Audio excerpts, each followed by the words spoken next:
So now we come on to the next law given by Newton, which is Newton's third law. The law states that every action has equal and opposite reaction. For example, a bullet fired from a gun. As soon as it is fired, the gun recoils back. So the firing of the bullet is action, while recoiling of the gun is reaction. Similarly, when the swimmer swims in water, he pushes the water backwards, and water pushes the swimmer in the forward direction. So action will be the pushing of water by the swimmer, while reaction is that the reaction will be the pushing of swimmer by water in the forward direction. So there are many examples that we can observe in our day-to-day life which are based on Newton's third law of motion. Now, one important thing to be noted here is that the action and reaction forces do not cancel each other. They are equal and opposite, but they do not cancel each other because they act on different bodies simultaneously. These do not act on one body, but they act on different bodies simultaneously. For example, if I keep a book on a table or a box on a table, so the weight of the body, that means the box which acts in the downward direction, is the action, right? And the same force is applied by the surface of this table in the upward direction, which is also known as normal force, and this is known as reaction. So action is acting on the table, while reaction is acting on the book or the box. So they are acting on different bodies, therefore they never cancel each other. Okay? After that, you studied Newton's law of gravitation. Newton's law of gravitation is applicable only when the bodies are at certain distance from each other. Suppose there is a body A and there is a body B, and the distance of separation of both the bodies is r. So Newton said that there will be a force of attraction between these bodies, and this force of attraction will be directly proportional to the product of their masses and inversely proportional to square of the distance between them. Do you remember, this is nothing but the inverse square law which you were taught in the non-contact forces? So since gravitational force is a non-contact force, that is why inverse square law is applicable here.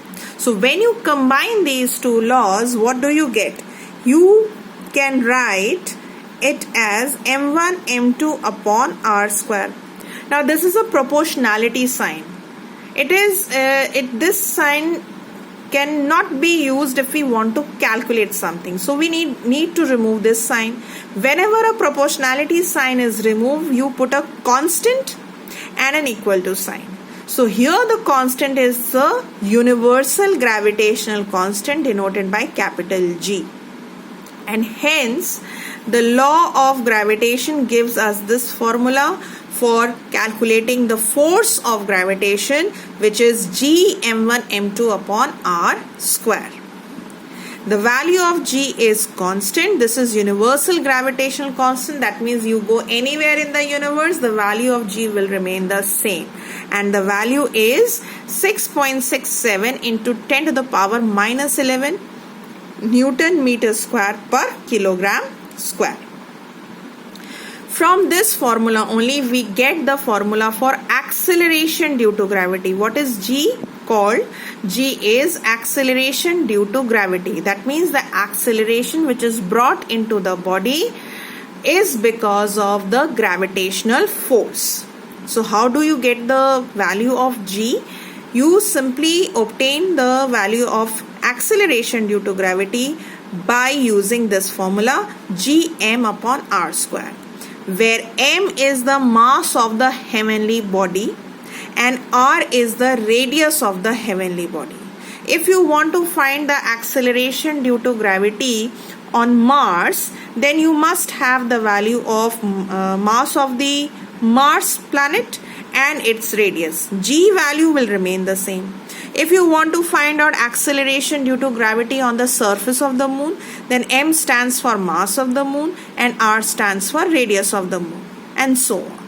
Okay, by putting this value for Earth, G, M and R square, we get the value of small g as 9.8 meter per second square, or when we approximate this value, it is nearly equal to 10 meter per second square. That means on putting the value of mass of the Earth and radius of the Earth and the value of g, we get this value. Okay.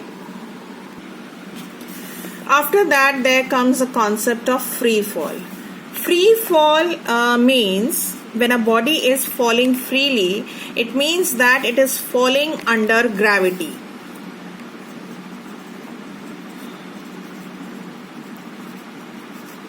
There is no other force acting on a body.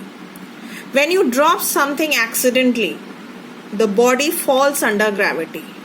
So now we will see a few examples, but before that we will first of all see the equations which we use to calculate free fall conditions. We used to calculate when a body is under free fall.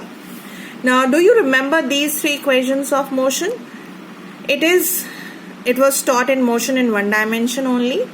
The first equation of motion is V equals to U plus AT. V is final velocity, initial velocity, acceleration and time. Second equation of motion is S equals to UT plus half AT square. S stands for distance traveled. V square minus U square equals to 2AS. These are the three equations of motion.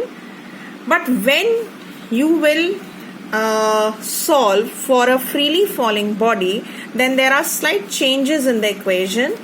Instead of A, we will now mention G, which is acceleration due to gravity. And why we will mention G? Just because the body is falling under gravity. The acceleration is caused in the body because of the gravity or the gravitational force of the planet. Okay. So hence, the equation then becomes V equals to U plus GT. Instead of S, which is the distance traveled, here it is the horizontal distance. But here we are considering the vertical height. So the equation becomes H equals to UT plus half GT square. And the third one becomes V square minus U square equals to 2GH. We will have to remember one more thing, that when the body reaches at the maximum height, then the final velocity becomes 0. That means the body comes to rest for a moment and then it comes back to the earth. Also, time of ascent is equal to time of descent. Means if you throw something up, the time taken to go to the maximum height, if it is suppose 2 seconds, then by how much time it will return to you? It is also 2 seconds. That means time of ascent is equal to time of descent. Just remember this. You will have to learn these equations and these conditions in order to solve questions based on free fall. Okay, so now we will do some numerical problems based on this.